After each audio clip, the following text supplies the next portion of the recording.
Hey Bowtie Nation, Joseph Hogue here in the middle of an apocalypse in monthly dividend stocks. More than half the 60 monthly payers I follow have cut their dividends, some down to just pennies per share. But I've found 5 monthly dividend stocks that have grown their payout an average of 9% a year and pay an average 7% yield.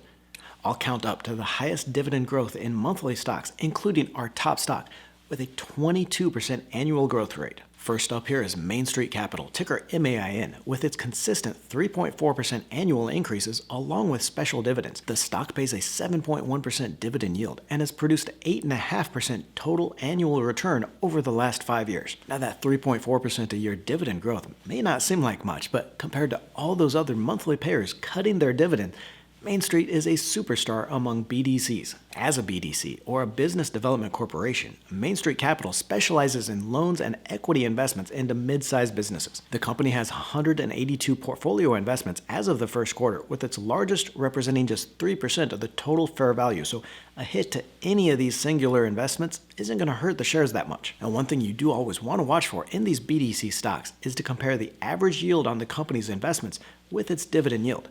In this case, Main Street earns a weighted average yield of 12.6% on its loan investments and pays out that 7.1% monthly dividend. So that average yield above the committed dividend yield is a great measure for that dividend sustainability. Now, if the economy does fall apart, that average effective yield will come down with increased defaults, but it's so far above the dividend yield that I think you can continue to count on Main Street for that dividend as well as growth. We're just getting started on our list of monthly dividend growers, and even though this next one has only increased the dividend by about 3.6% a year, it's still been able to produce an 11.5% annual return over the last 5 years, so a very solid investment. But I do need to warn you about these stocks, and really anytime you're looking for stocks to buy. The best dividend growth stocks of the past aren't necessarily the ones that are going to grow their dividends in the future. Now, that might seem obvious, but it needs repeating because I see so many investors only look at the price chart of a stock or the fact that it's been increasing its dividend and think that automatically makes it a good investment. Now, the fact that these 5 monthly dividend stocks have been able to keep increasing their payments when so many others have cut their dividends, that's a sign of their commitment to that shareholder cash return. Now, that definitely means something, but you also need to think carefully about why certain stocks have cut and why others have boosted their dividend. I want to get back to our list, but stick around because later I'm going to show you what I'm looking for in these monthly dividend stocks that could surprise with dividend increases and where the best returns will be for the group. Next on our list is another BDC, Gladstone Investment Corporation, ticker GAIN, with its 3.6% growth and 7.6% dividend yield. And why I like GAIN here is because it takes a little bit higher equity share than most other BDCs. Gladstone's target investment is 25% equity and 75% debt versus a traditional BDC that's going to look for less than 10% equity in the companies they work with. That higher equity ownership might mean higher risk, but it also is going to mean higher returns on these investments. And we see that in GAIN's history of return on equity, which is well above the industry average. The 5-year average ROE of 17% is over 3 times the median ROE for this BDC group, and even though near-term return has come down, it's still well above the average for the group. Gladstone's current portfolio is spread across 28 companies in 14 industries, so that same level of diversification that should help it continue those returns even in a sluggish economy.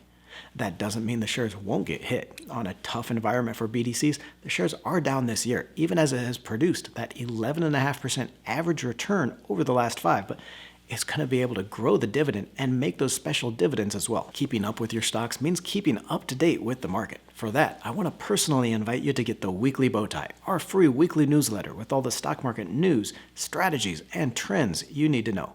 Each week before the market opens, I'll show you what I'm watching and the stocks that could highlight the week. It's all totally free, just something I like to do for all you out there in the community, so look for that sign-up link below. Realty Income, ticker O, is easily the most popular monthly dividend stock, recently celebrating its 121st dividend increase. The retail real estate owner has increased its payout 3.75% a year over the last 5, and pays a 5.5% yield. Realty Income has over 50 years of operating history and owns nearly 6,000 properties in 49 states, Puerto Rico, and the United Kingdom. And even though 83% of the rental revenue is from the retail sector, I'm okay with this one because it's diversified across some of the safer types of those retail properties like convenience, dollar stores, drug, and grocery. Lease terms average 9 years, and the occupancy rate has never been below 96% for these properties.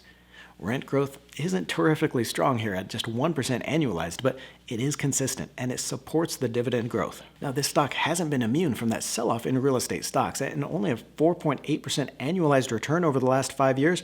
I think we're seeing some retail-specific weakness as well, but I do believe once interest rates start coming down next year, we're going to see better overall returns from this one, as well as continued dividend growth. We're getting into the double-digit growth with Cross Timbers Royalty Trust, ticker CRT, and its 10.4% dividend yield. The trust has benefited from strong oil prices to grow the dividend by over 12.5% a year, nearly doubling over the last 5 years from 11 cents a share and producing a 17% total return. Cross Timbers is a royalty trust formed in 1991, which means it has royalty revenue rights to its properties in Texas, Oklahoma, and New Mexico, but doesn't have to do anything.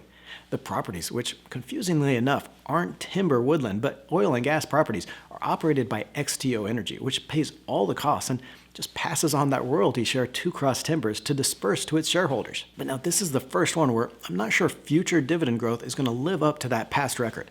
I'll show you how to watch for this later, but CRT really benefited from that strength in the price of oil over the last few years.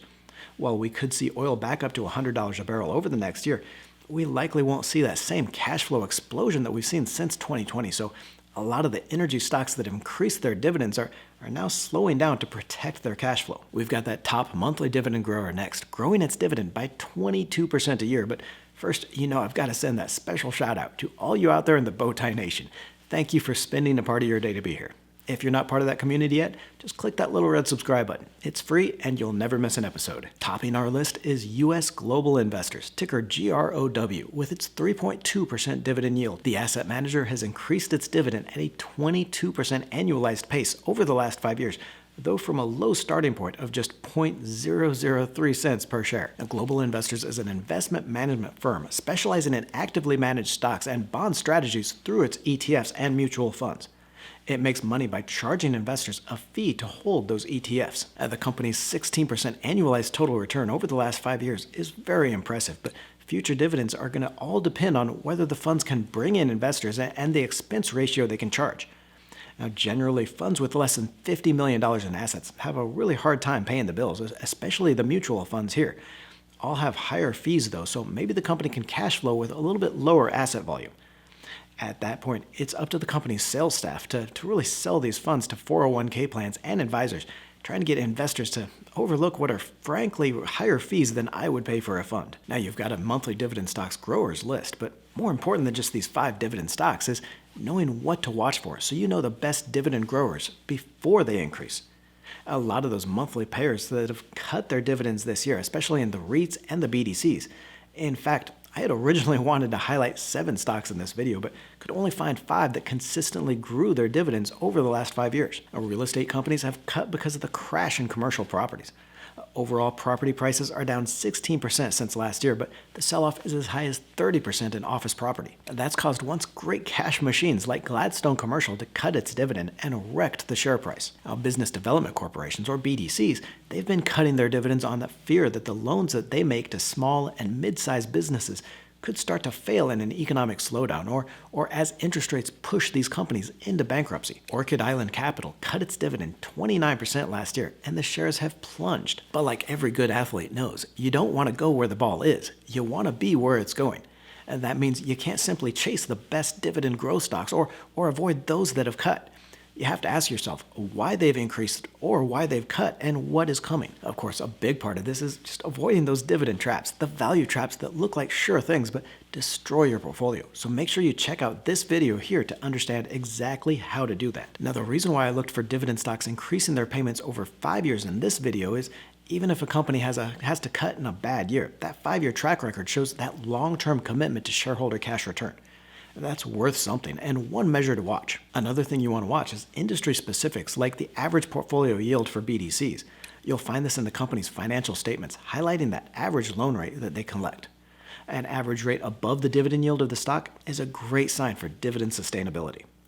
You can also find the same thing in real estate stocks, looking for the funds from operations, or FFO, and making sure that that amount is more than the dividends per share. From here, you just need to understand some of the economic trends that are affecting cash flow for some of these companies and when they might change. Many of the mortgage REITs like Armor Residential, ticker ARR, and the AG&C Investment, ticker AG&C, have been forced to cut their dividends on surging mortgage rates. Now, that could change next year when the Fed starts cutting interest rates, and these stocks will look very attractive once again. In fact, overall, real estate could be the next best sector next year as rate cuts reverse that pain we've seen in property this year and last. A lot of the hardest hit REITs like Medical Properties Trust and WP Carey could make for the best investments. Stay ahead of the market with our free weekly newsletter and the link below, or click on the video to the right to avoid the worst dividend traps in the market. Don't forget to join the Let's Talk Money community by tapping that subscribe button and clicking the bell notification.